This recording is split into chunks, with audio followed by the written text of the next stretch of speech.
Good afternoon, ladies and gentlemen, and hi, Tony. And thank you for joining us here on this panel discussion about welcome to country and what that means for us. My name's Hetti Perkins, and as an Eastern Islander and Kalkadoon person, I'd like to acknowledge the traditional custodians of this land, the Jagera and Turrbal people. We're here at the lands of the Gurulpa, the water rat place in this country, and it's a real privilege to be here as always, and particularly to be on this panel with these three very distinguished artists who I will introduce to you shortly. So it's a wonderful occasion. For those of you that were here this morning, we had a wonderful welcome to country. It was a privilege again to be part of that, and to be so welcomed with such warmth and embracing of everyone who's come along today. And of course, this is a very significant occasion for us as Aboriginal and Torres Strait Islander people. This exhibition, this very extensive and proud and public affirmation of our culture that, as you know, is the world's oldest continuing culture, and to see in the works around us at the gallery today this wonderful contemporary expression that takes its place amongst the best in the world. So on that note, I'd like to congratulate and embarrass Bruce McLean, who's here. I think I'm going to make him stand up. Up, up, up.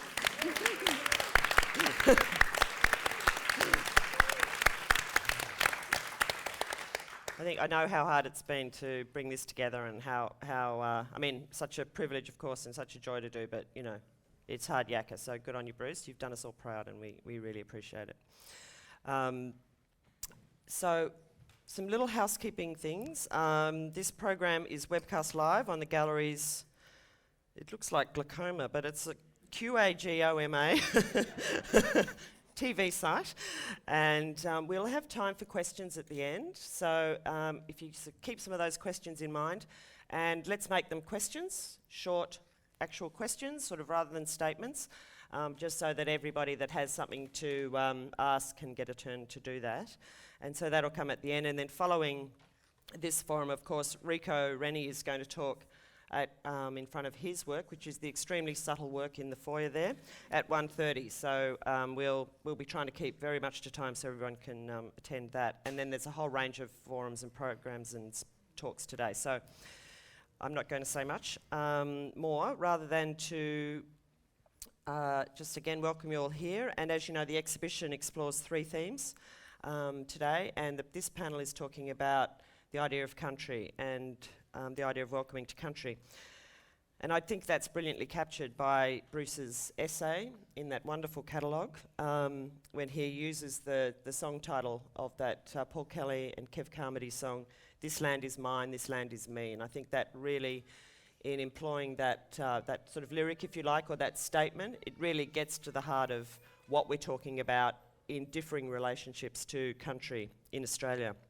And in fact, flying up here yesterday from Sydney, I was really actually impressed to hear on the pilot or captain or whoever to say, you know, in the context of Reconciliation Week, to acknowledge country. And he even said, you know, we acknowledge elders past and present. So I was very interested to sort of see the reactions on other passengers, cattle class around me, sitting up the back of the plane, and, you know, most people seem to sort of really, you know, they're kind of nodding and respecting that. So I thought that's pretty significant achievement, and it just makes me wonder why it doesn't happen all the time on every flight, rather than just for 1 week of the year.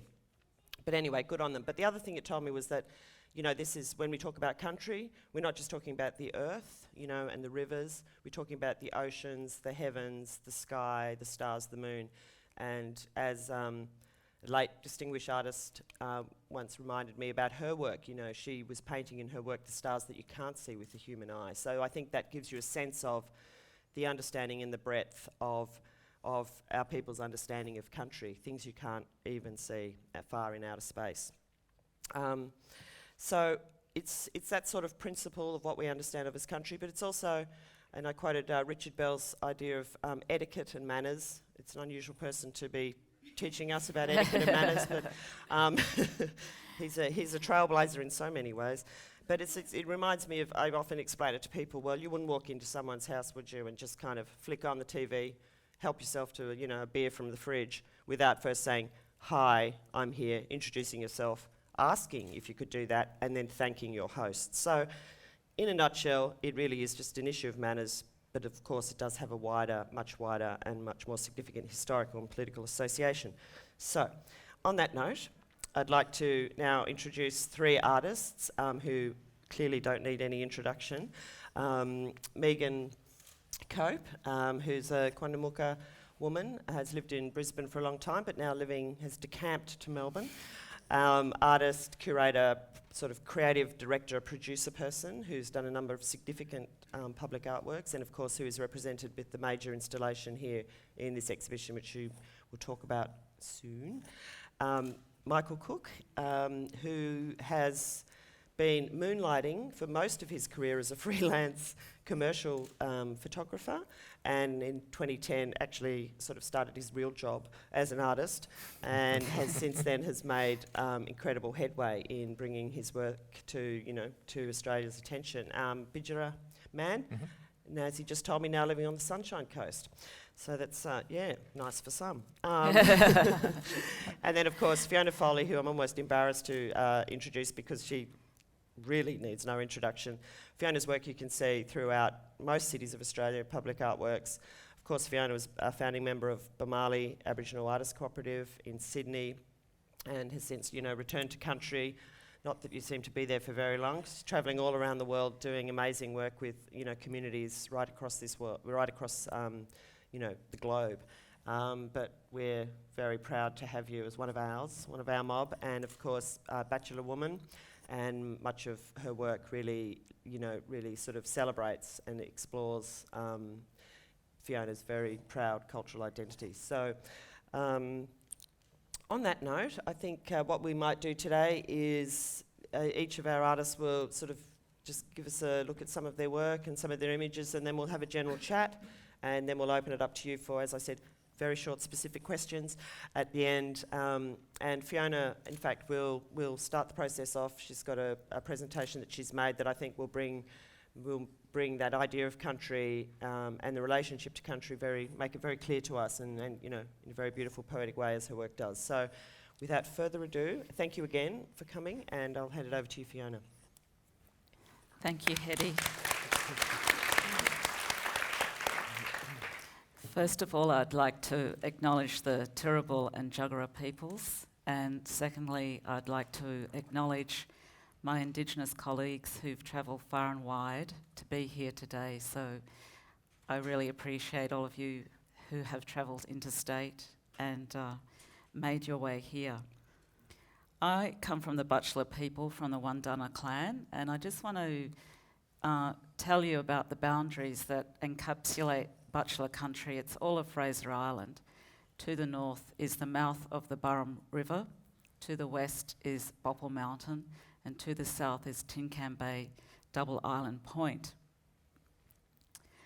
I've waited a long time to be invited to speak at this institution, and today is the day, so I feel very privileged to be a part of this exhibition and have the opportunity to speak to you today. Some of the themes that I want to touch on and broaden out the topic of country encapsulate the physical plane, the political plane, and the conceptual plane.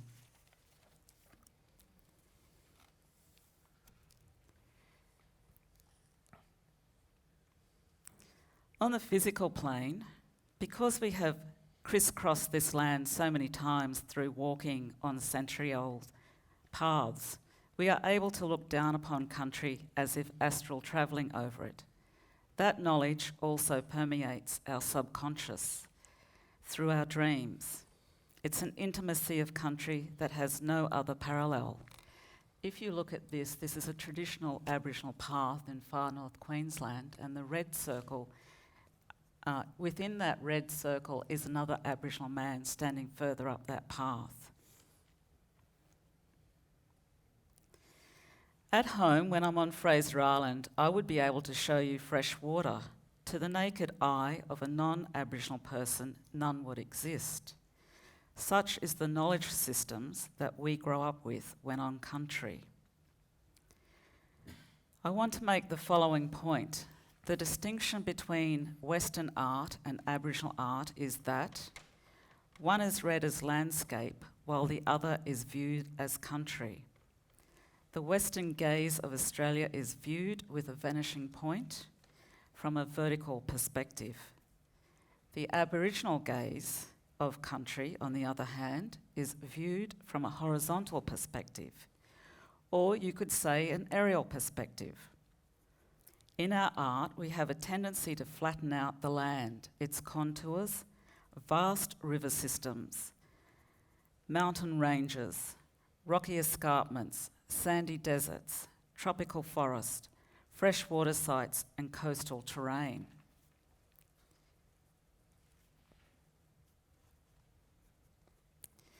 On the political plane, it was once said to me that every Aboriginal artist carries within their art country and politics. It's the mechanics of the marketplace that takes the country out of urban-based artists' work, and in addition, strategic marketing that takes the politics out of remote-based Aboriginal artists' work. For example, Rover Thomas is not known as a massacre painter, but a painter of his country. For those artists who live outside their traditional country and in urban metropolises, we continue to embody our traditional ties to country equally, alongside various political realms we encounter. My art has been used for our Bachelor Native Title Claim and Connection Report to Country. We have been in that particular system to validate our existence for the past 17 years. On the conceptual plane, all Aboriginal artists are agents for social change. Our culture is rich. Whether we draw strength from country or the anomalies of the society we live in. So I want to end my talk today by a quote from John Mundine's exhibition catalogue titled Sunshine State, Smart State, and he says in it, "Contemporary Aboriginal artists are heroes making that strike, causing non-Indigenous Australians to think, ponder and debate their past, the present-day lives they want to live honestly, and the intellectual, racial and moral legacy they want to create for the next generation." So that's where my introductory remarks will remain, and we can pick up on other things after the other artists have spoken. Thank you. You happy to? Okay, well, thank you, Fiona. I think that's really set the stage or the agenda for our discussions, and it might be useful now to hand on to Megan, and then Michael, and then we can talk about the overlaps or the differences that we might see. So if you want to grab the Sure. little remote thing. Thanks, Fiona. That was really amazing. Quite very poignant. Although You've still got some pictures you've still got Yeah, we the can go slide back here. to them. Okay. I too would like to acknowledge the Turrbal and Jagera people, and also say it's great to see everybody who's come from near and far. Oh my There's God. lots here. I I told you wasn't she was expecting prolific. that. So yeah, in my work, I'm very interested in discussing notions of country, and I employ topographical military maps from the 1930s through to the 1940s. I do that because at the time, Aboriginal people were under the white Australian, White Policy. Australia policy. And so a lot of people were rendered invisible from the landscape and also from the social fabric of society. So I appropriate these military maps. I study the toponyms that exist or don't exist in the landscape, and I put them back in. I also put in language groups and also some clan groups. I often resource my language and information from various resources. It's important to understand that history is always contested and language is always in a state of flux. And also, often what we see and what we know now is the echo of the loudest voice spoken that was documented. In these works, I'm interested in talking about time, geomorphology, and also acknowledge the way Aboriginal people remember the landscape and that we have an understanding of country that supersedes the construct of time as we know it today. So, in my works after the flood, I generate a 5-metre sea level rise to challenge people's ideas about how we see the landscape now and what it could possibly become in the future if the sea was to rise. And we all know that once upon a time the sea wasn't where it is now. And the work that I've made for this exhibition is a site-specific commission called Fluid Terrain, which is derivative of my After the Flood series. Some of you might have seen it outside. It's there on the window. I guess firstly I'm interested in what I want with these works. What I want to happen is, firstly, when people encounter this, that they see Aboriginal language, and that is the dominant, that's the first thing that they see. And so then they identify this landscape as Aboriginal. Because language is always, or toponyms are always indicative of the dominant culture. Secondly, I then want people to realise that it's a familiar space. Anyone who lives in Brisbane will then, as they get closer, see that it's a map of perhaps where they live, and then they might see where they're from. This is my country, mostly my country, on your right-hand side. Moreton Island is, for us, Morgumpin. The people that lived on Morgumpin were the Nugi people. And North Stradbroke Island is Minjerribah. Traditionally, it's known that Nunakul and Gurrumpul people are from Minjerribah. And the word Quandamooka is a word which embraces all the language groups or tribes and unites us as a nation. So Quandamooka is actually a contemporary word that elders came up with, that then united us all, and that we could use in our fight for recognition to our connection to country. We Quandamooka people now have native title determinations on our country. It is now recognised by the state that this is our traditional land. So I'm really interested in all of this, and I talk about it in my work a lot. I think that will do. Okay, thank you.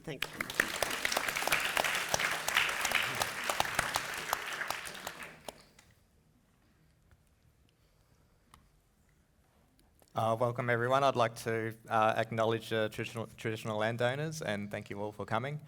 I got asked today to come and talk about connection to country today and about my works. I had to think when I was coming today to talk about this, what I was actually going to talk about. Me being a Bidjara person from southwest Queensland, I and being adopted and being brought up within a white family and not really knowing my ancestry, I thought, what is the connection to country for me? What does it mean? And I had to have a really good think about that and sort of try and figure out what I wanted to talk about. So I started going through my work and having a look at how it connected to country and so on, and the type of stories that I tell within my work. And I figured, to me, it was a lot to do with family and the connection through family and my knowledge of the area that I was brought up in, because I was brought up in Hervey Bay. And my mother made sure that I kept in touch with the local Aboriginal community up there and made sure that I had a fairly good understanding of my own heritage. My connection is my hometown, even though I'm Bidjara from southwest Queensland. I've actually never visited that area. So to me, my work's a learning experience. It's a way of me teaching myself about my own ancestry. So I started my first art project in 2010, which was Through My Eyes. Some of you might know it's the 27 Prime Ministers of Australia with Indigenous features overlaid across their faces. I ask a lot of questions within the work and leave the works quite open to interpretation. But it's because I never learnt Indigenous history when I was at school. I learned a lot about the European settlement to Australia and Captain Cook's journeys. My work's about a way of teaching myself my own ancestry. So even though my mother and my family did the best job they could in making sure that I kept in touch with my own ancestry, it's still all the work that I do is I'm teaching myself, and the questions might be there is because I'm actually asking these questions myself, and then I'm producing my own kind of results or answers through the work to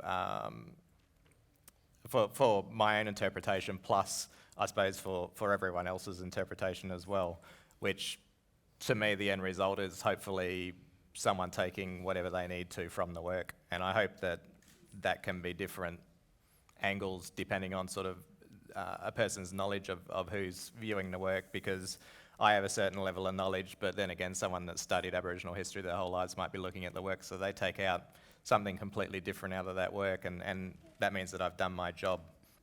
So I just wanted to run through the work quickly and just talk about the connection to land on some of these, and also what the stories are about.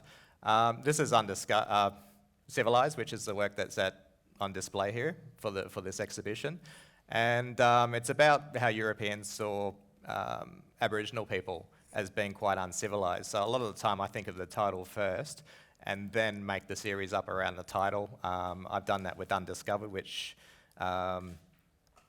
it's the opposite to the discovery of Australia because there was people already living here.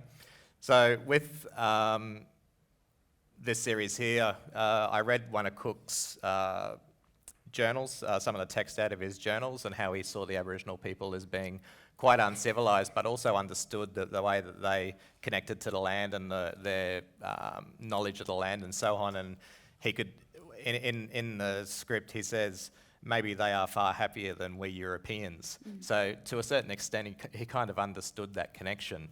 And then I started researching into the Spanish and the Dutch and took some, if you look, I don't think the writing's on the, it's hard to read out there because the prints are sort of, the text is quite a long way away, but on my website and so on, you can actually see the text and read that, and how the Dutch and the Spanish described the Aboriginal people as being like very uncivilised, or almost part of the fauna of the country. It's quite a big difference between the different people that actually come to visit Australia from the early 1600s. What I've done with these series, I've placed them all on the beach. I kind of feel that that's that first sighting of Europeans, or the first sighting of Europeans of Aboriginal people, and vice versa, would have happened on the beach and on our coastline. So what I've done with that series is dressed Aboriginal people in a way that Europeans would see them as being civilised. And I'm asking the question, what makes a person civilised? Is it cultivation of land? Is it religion? Is it clothing? Is it, what is it? And then leaving the decision up to the viewer to think about that. But the general drift of the series is actually to show Aboriginal people as being more civilised, but only how Europeans would consider them as being more civilised. I'll just run through Broken Dreams and another series just quickly because they touch on that topic of connection to land. This is a series of a girl that sees European settlers for the first time, and rather than being fearful of what she's seeing, she actually takes on and imagines herself with all the materialistic possessions, sees what they do to her people over a long period of time, and then the last shot is her connection back to the land. It's her being taken back and connecting to her own land. What I've done through this series is added one of Australia's main symbols, which is the lorikeet, right through the whole series, so that that's that connection back to Australia, so you can tell that it is her dreaming. She's not actually, even though there's London in some of these backgrounds, that's her thought process of where these people have actually come from. And the parrot's there to symbolise that she is actually in Australia for the whole series.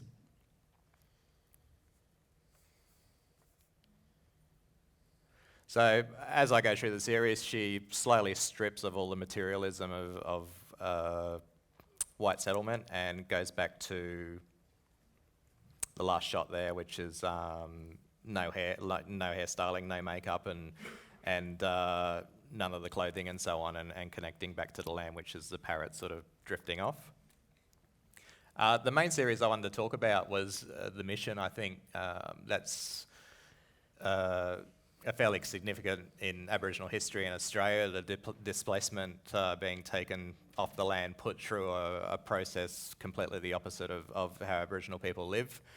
And then in the last shot again, I actually have her going home back to her land as well. So this is a storyline of a girl that's captured and taken off the land and put through a mission process. So as you'll tell again, hair down, minimal makeup, but as we come into it, clothing starts to come into it. The hair goes up, we have the introduction of tobacco, we have the introduction of religion, food rations. She gets married and has a baby and so on, and I wanted to have a more of a European style wedding for that. A lot of these photos too, I've scanned all the back of my old family photo albums, and there's a lot of all the backgrounds that you would have seen there are from the early days when my mum and dad used to take me on holidays, and we used to take a lot of photos, and I've actually scanned all those and used those as the background in these images. So that represents the stolen generation, and then coming in, these are all representative of the old. I've kind of based it around the early postcards of the early 1900s as well, with some of the sayings that are on the bottom. And the last image, going home and that connection back to the land again. So even though she's going back, I've titled it Going Home, and she's going back to connect with her land. She still takes some of those things that she's been taught, or some of the things that are being pushed upon her, which is you've got the windmills in the background that shows that the land now is being taken over by farmlands. We've got the parrot, which has been her connection from the last series. She's getting led back to where she'll find that freedom again. But she's also wearing clothing and has the cross in her hand as well. Okay. Great, thank you, Mike. Thank you all. That was good. No, not really. Well, that's fantastic. Thank you again for the overview, and we've just got time to have a chat. And I just wanted to sort of start again with Fiona, and I think it was wonderful for me to hear you so clearly articulate that difference between landscape and country, the way in Western art terms versus, if you like, Aboriginal art terms, how that's understood. And I think that's, it's a bit like that, this land is mine, this land is me, that difference. So that was great. But also with your, of course, very important role and foundational role with Bumali, and the fact that your work is in the public domain in many cities. I mean, in Redfern, for instance, there's little kids, I don't know whether they're fully aware of it, but they're climbing all over your work and having a great time. And I'm sure that your work, Bibles and Bullets, what it's doing is rubbing off literally on a bunch of those kids. And with the big word Bayami, the ancestor's name right there that the kids are climbing on and climbing through. It's a fantastic work. So that, for mine, it's a particular favourite of mine.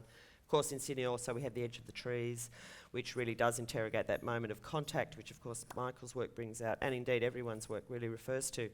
So with that very, really salient point you made about the market, how the market for Aboriginal art changes, if you like, creative practice or creative expression. And I think you said, and I think I've just sort of to paraphrase, takes the political out of traditional Aboriginal art and takes the country out of urban Aboriginal art.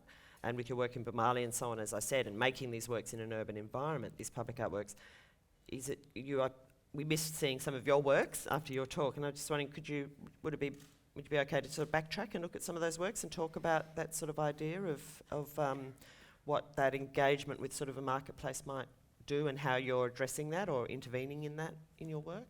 Sometimes I have a very slow gestation period where I do think of the work and I don't actually create it until 2 years down the track. So the work on display here, this new series called The Oyster Fisherman, I had thought about this work for 2 years and I wanted to make it on country. So there are two sites. One is Fraser Island for some of the shots and the mainland at Harvey Bay. But it encapsulates a particular time period here in Queensland, roughly around the 1880s, when the fishing industry was huge here on the east coast of Queensland.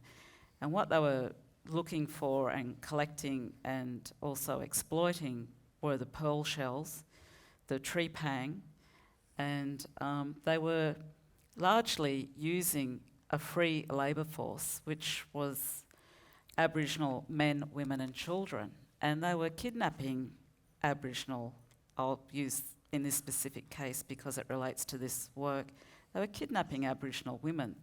And there's, historical accounts where they'd taken Aboriginal women from Fraser Island and put them on these vessels and exploited them to go down into the deep oceans and bring up the pearl shells, and also be enslaved on these boats and worked mercilessly for periods of time. And when they had finished with Aboriginal men, women and children, they would just discard them anywhere along the coast. So if you were picked up on Fraser Island, you could be taken all the way up to Cairns and just thrown off that vessel. And these are one of the hidden histories that we have here in Australia that I like to research and delve into. And it sort of creates a body of work for me. And also tied up with this is an oral account relating to oyster fishermen from the Maryborough area who would come over and exploit Aboriginal women on Fraser Island. So, they did some dastardly deeds. And I like to delve into this history because we don't really talk about it, and it's an area where we can open up a broader type of discussion. And what's fascinating for me, a joy, is that I had the opportunity with this photographic series to go back home and make it on country, and I've had very rare opportunities to do that. The other photographic series, which was a 2-part series, was called Signposts 1 and 2, where I got to do an installation on Fraser Island, wrapped up Mackenzie Jetty in red tape, which was a metaphor for the native title process that we're undergoing at the present time. And the second work, on the following day, we created a work adjacent to Mackenzie Lake out of op shop clothes from St Vincent's de Paul. And I was working with a number of other people on that particular project, and I asked them to spell out the word white trash for me, and we layered the clothes down in that particular wording, and that got me into a lot of hot bother. But, you know, I like to take things on, and I like to challenge people. And, you know, when I speak like today, I don't think we can just talk about country in one form. I think we have to talk about, you know, the physical, the political, the conceptual, and we all encapsulate that as people who are in the arts industry.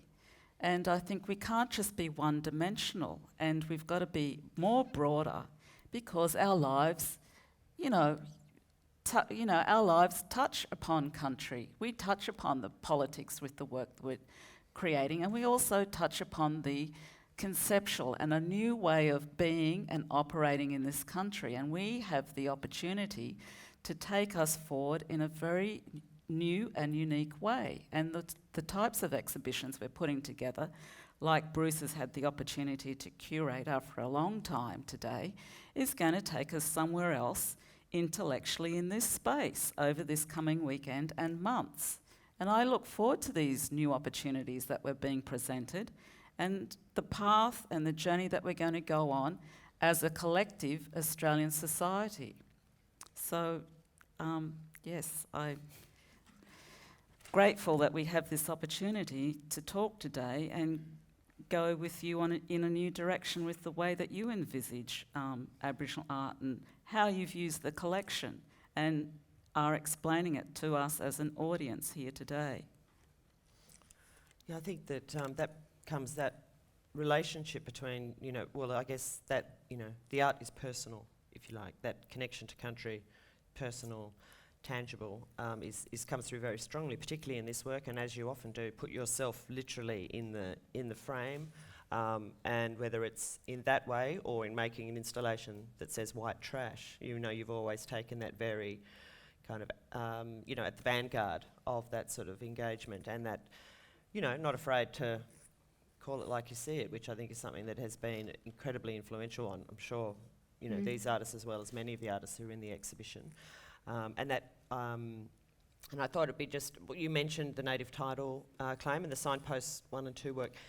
When you spoke earlier, you said that you've had a role in your work has played a role in that native title claim. Is that something you can is that through that signpost 1 and 2, or was there? Because often, people will say that they paint their bodies, or they sing, or dance, or make art, so to speak. But it's like legal evidence, So that moves art making. When we're talking about the Western version, if you like, and the Aboriginal version, that brings a whole other sort of dimension to what Aboriginal art can be, the role it plays. It literally becomes a legal document. So was that your sort of experience with that native title? Because we've been in that process for so long, we've actually on to our 4th anthropologist now, and a lot of them have been from America, surprisingly enough. And a part of that process, when we did our first connection report, we're actually on our 2nd connection report now. So when we did the first connection report, there was an anthropologist called James Weiner, and I suggested, or it came up in conversation, that is it possible for me and for us as the Wandana clan to use some of my artwork in association with the connection report to say, yes, we do have ties to country. And they have taken that on board. So a part of that association and physical being on country is that, some of my artwork has been used in that fashion. And that's been sort of wonderful to have that recognised. Yeah. Can I just say that is really great, because I remember, towards the end of our struggle, like the one last tribunal that we had, we had to go into mediation with Brisbane City Council because they were saying that our claim will not be recognised because our lifestyle had changed since sovereignty. So we couldn't prove this continuum of living like we we were prior to colonisation. So I think that's really great news that perhaps the legislation has changed, or it's changing.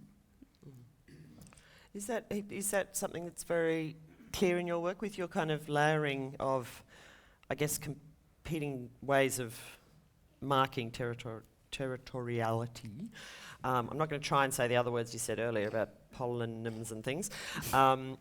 It's like, in your work, it's like many echoes, isn't it? You said the loudest voice, or the one that echoes most loudly is the one that sort of gets heard, but your work seems to bring up those, subtler voices and bringing in that overlaying. Is that a kind of, has that the whole sort of native title issue, if you like, which mostly, it disadvantages people living in so-called urban communities, people that still have those connections and still have those relationships and ties to country. Has that been a sort of a important influence in the way that you've used that sort of cartography, that kind of Western tradition of cartography? Well, I guess I wanted to use military maps because of the sort of social context, but also because I wanted non-Aboriginal people to see themselves in this landscape, but perhaps in a way that challenges their sense of time, and that in a language that Aboriginal people feel more connected to. So that was really the reason why because, when we think about ownership and identity, we're all quite au fait with the idea that Aboriginal people own, parts of the desert and the Northern Territory, but we often don't acknowledge, or it's not as sort of digestible, the idea that we were everywhere and owned every part, even the good parts, even the city parts. So that's really, so I use the images of the built environment and to sort of, so non-Aboriginal people see themselves and try and navigate through that space. It's I think it's interesting because as Fiona's work and everyone's work showed, and Michael too, that kind of that the land it's an imagined as well as an imaginative and an imaginary kind of landscape, isn't it? And the idea of country is sort of tied up in there somewhere.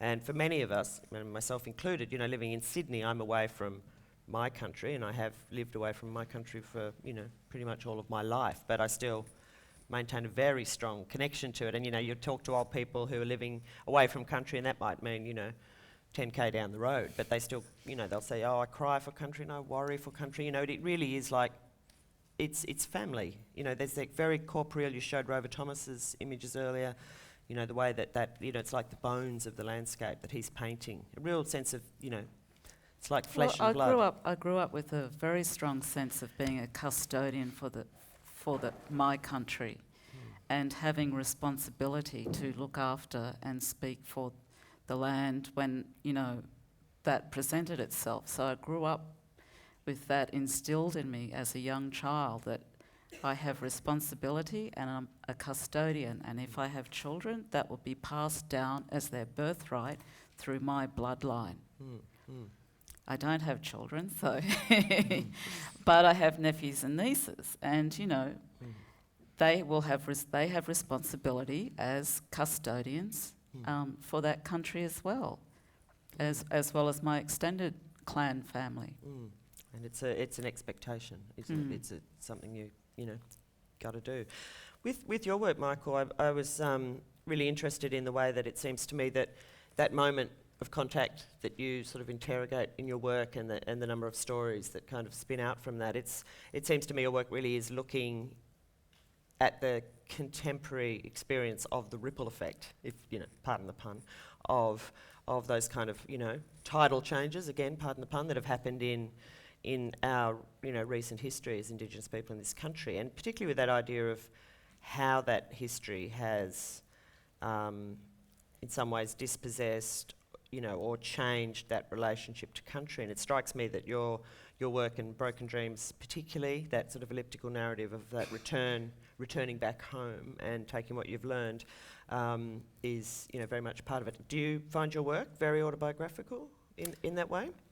Yeah, it's probably, looking back on that phrase that maybe that Cook said, that maybe these people are more civilised than what we realise, is, you can see that through all the other bodies of work as well. So with a lot of the work, I do ask those questions about that connection and so on, like some of the landscapes and how they change as well. In the last one of the mission, where there's windmills and stuff in the background, like where the white settlement to Australia sort of now treat the land completely different to Aboriginal people, like they see it more in a commercial way. This land is mine. Yeah, and this whole change of landscape too, like something I was thinking of the other day, what if, how would someone feel if they could like mysteriously come from the past and come into the future and see Brisbane here now, like how would the feeling of that connection change by having a complete landscape change? So I try and like show some of these things through the work as well, through connection. And is it part of, do you think it expresses your own personal journey in many ways? Like Well- you said, you haven't been to Aboriginal country, but it seems to me that's, is that something that you feel that you're on a journey yourself? Obviously you've had with your young life, you said you had the wonderful support and opportunity to know as much as people were able to tell you about culture, your family and so on. So do you think that you're now sort of starting out independently on that process? Yeah, all my projects are a learning process for me. Like I'm teaching myself my own ancestry. But it's, when you ask about my connection is actually where I was brought up. It's Hervey Bay, not my ancestral connection, which is southwest Queensland. I don't know what my connection is there. I haven't been out that way, and I don't know sort of how I would feel if I went out that way, but I do feel a real connection when I do go home, but I'm not too sure if that's me being familiar with the area that I lived in for 18 years and just spent all my childhood, or I don't know whether it's because I have, it's obviously all the memories and everything there, but I don't know if it's the connection to family as well.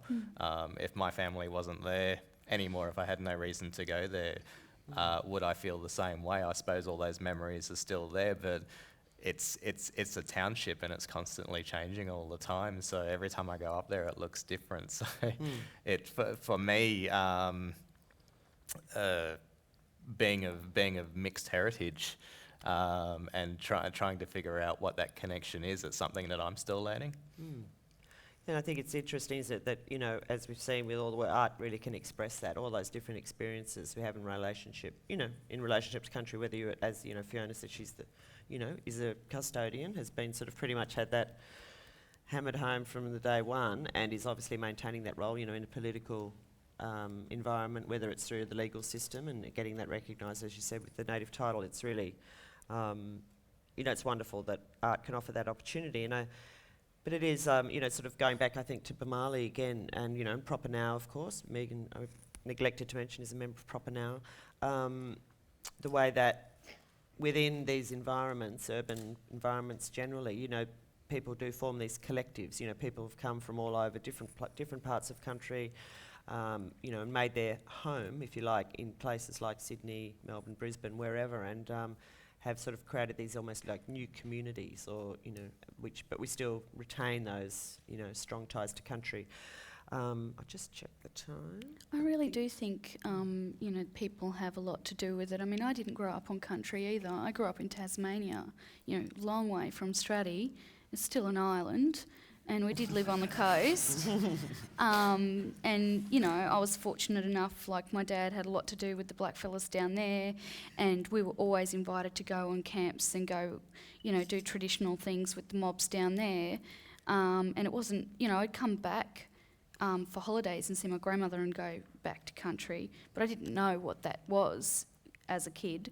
It wasn't until I was much older, and I came back for good, that there was a sense of familiarity, but it wasn't until I really started understanding the concept of country when I got back to Stradbroke Island and the people knew who I was, and there was this recognition and this connectiveness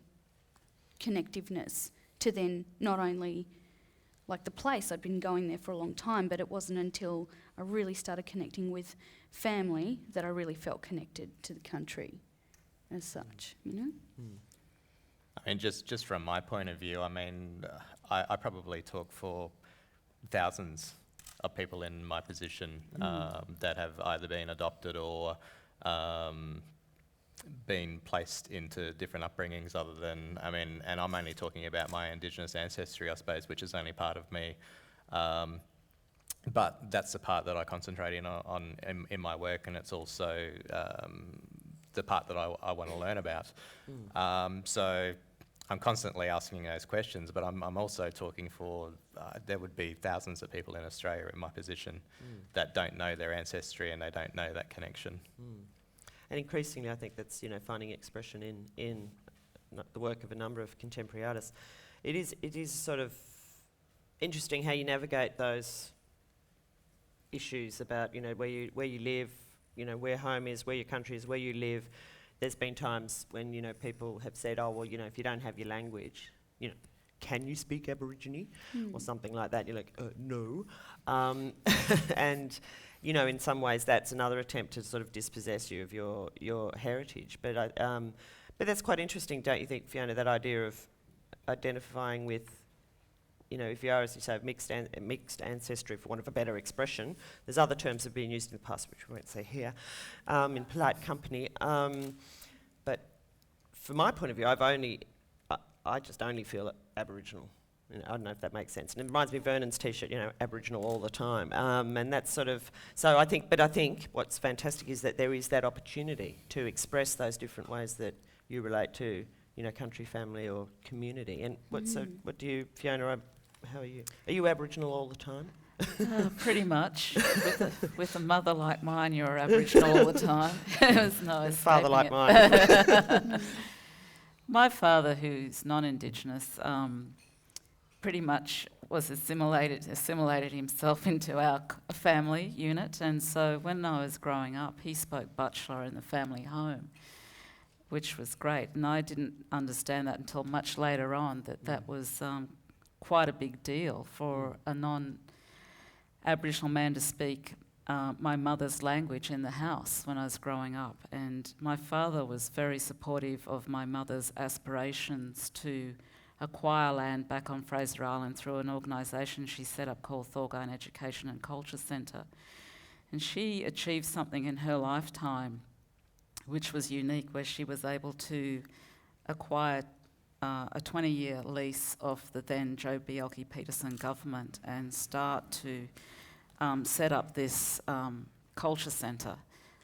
Unfortunately, there was some politics back home in every community where she didn't actually realise her dream, but her emphasis always was about the next generation of Butchulla children and to educate them about their culture, about their language, about who they are, and being proud of their Aboriginal heritage. And so she instilled that in all four of her children from a very, very early age. And I never had a sense of having to deny or feel embarrassed about my Aboriginal identity, because I was allowed and encouraged to be very proud of who I was as an Aboriginal person. And also growing up in Queensland, it was a very racist state. And I remember going to and from school, and every day we used to have pitched battles with the white kids because they were calling us names. And my mother taught us how to fight as a little unit. So the 4 Foley kids were out there throwing stones back at these people, these more often than not white boys who were calling us all sorts of horrible names. And so I couldn't go through life. I understand and appreciate my father's culture from Ireland, from Waterford, but I've always identified as Aboriginal, and that's how I've been treated all my life. I've never been treated as a white person, and that's the reality of it. I mean, I was brought up in basically the same town, really, and copped it as well. Yeah. Early childhood, and Yeah. Yeah, I remember Dad, one of his early ones was kids going down the street and the kids were saying, "Get the nigger," and he said, "Yeah, I looked around to see who the nigger was." And then he realised it was him. Hadn't heard that one before. I'd heard all the other ones. Anyway, we're going to have, and I'm sure you don't mind, we've only got 6 minutes left for questions because it's been so interesting, the discussion, and just wanted to, before I invite questions, thank you all so much. That's been, I think we could talk all day. I could anyway, or listen all day. And yeah, so thank you so much for your work in the show and your very good work over the years. It's a privilege to be here talking to you all. I wish we could talk for longer. But now if I could ask you to, if you have questions, to put your hand up and direct them to whomever you'd like. And I think Sophie's going to run around with the mic so we can actually hear you. And again, let's just keep them short and sweet so we can get to everybody today. Michael, I'm interested in your Civilised series or your work and the sort of, I guess, the viewpoint or the lens, the camera lens that you're coming from, the angle, because, it's almost, you're kind of civilising, I use these Indigenous figures in your work, and I'm wondering whether you see your work as empowering Aboriginal people or perhaps reinforcing those colonial views that Aboriginal people weren't civilised and are only civilised when they are presented as being like the coloniser. It's probably about, I hopefully I always put my Aboriginal models in a very proud position in most of the images. It's about how it's about asking questions about how white people viewed the Aboriginal people. So even I've got the Aboriginal people standing there quite proud in their position, but it's not from an Aboriginal perspective. It's from looking through white people's eyes at these models and how they're supposed to look through a white person's eyes. It was a misunderstood. They didn't understand the way Aboriginal people lived, otherwise they would have been looked at as being civilised in their own way. And it was about some of the explorers like Cook understanding their culture a little bit more, which he did. And I think the French did too, but the Spanish and Dutch, if you read their text, was quite negative against not really understanding their culture at all. So I've kind of just really positioned them in a way to say what makes them civilised. Why weren't they looked at as being more civilised? Is this what it takes? If they were dressed in more European attire, is that what it takes to see someone more civilised? Or is it just the fact that they just didn't understand, they didn't even want to understand how the Aboriginal culture was, because some of these lessons could have been learnt about the land and the connection to the land, and which would have made European settlement probably easier in some ways to understand Aboriginal culture and take some of that on for themselves, but they just didn't want to see that at all. Okay, got one up the back on the left side there, and then one in the middle. You going to yell?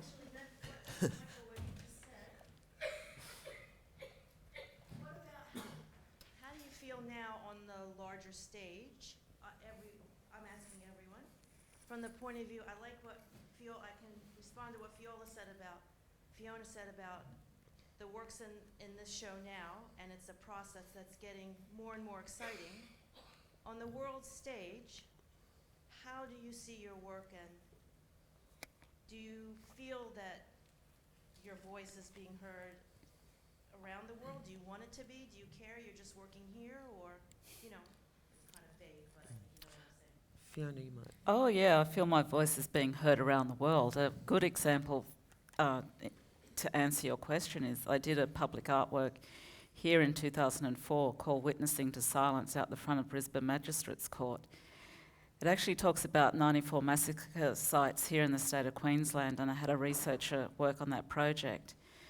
That work has caused me a lot of notoriety interstate and internationally, where I've been invited by the director of the international Indigenous festival called Origins Festival to give the keynote this year in London in October.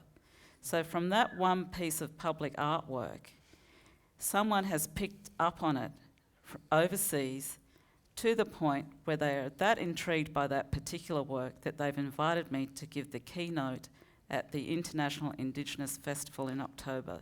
So yes, it's very important for me to have an overseas avenue and to speak to a broader audience about the types of histories that went on here and the culture, the renaissance of Aboriginal culture that's going on currently. And I'm really looking forward to that opportunity in October. Tony, we do one more? Okay, and Tony, yeah, one more question. My question is to Fiona. The idea that you started with, you've waited a long time not only to show but to have the opportunity to talk here, I think is reflected through, like Bruce McLean, the curator of Aboriginal art, waiting 10 years to do an independent show. It's ironic that it's the same year he can take long service leave that he's actually doing a show. He needs it now. Aboriginal voices being silenced, particularly in Queensland, in terms of having a voice, and I think you're a prime example of kind of that silence. I think they're fearful of the dialogue. I don't understand it myself because there's nothing to be fearful about. And I think it's a fear that's so deeply ingrained in their psyche here that they can't open up a space for us to have a conversation. And that's all I'm wanting to do with the work that I put in the public arena, is to have a conversation so that we can move on as a society. We can acknowledge the past, yes, this happened, but we can have a deep and honest conversation about Aboriginal culture in this country and acknowledge past wrongs. But, let's stop pretending that this stuff didn't happen. And let's stop this silence that continues culturally in with the dominant culture towards Indigenous people here. Because if we don't have this conversation here, we're definitely, as Aboriginal artists, we're definitely going to be having these conversations overseas, I can assure you.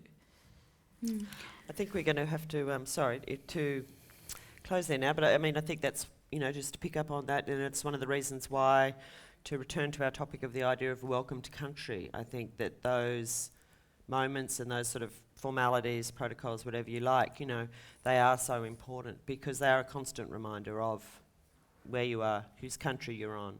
And so I think on that note, we'll probably have to invite you all to come and listen to Rennie, in front of his work in the foyer. And thank everybody for coming today and those good short questions. And of course, our panellists, it's fantastic. Congratulations again, Bruce. And bravo. Thank you.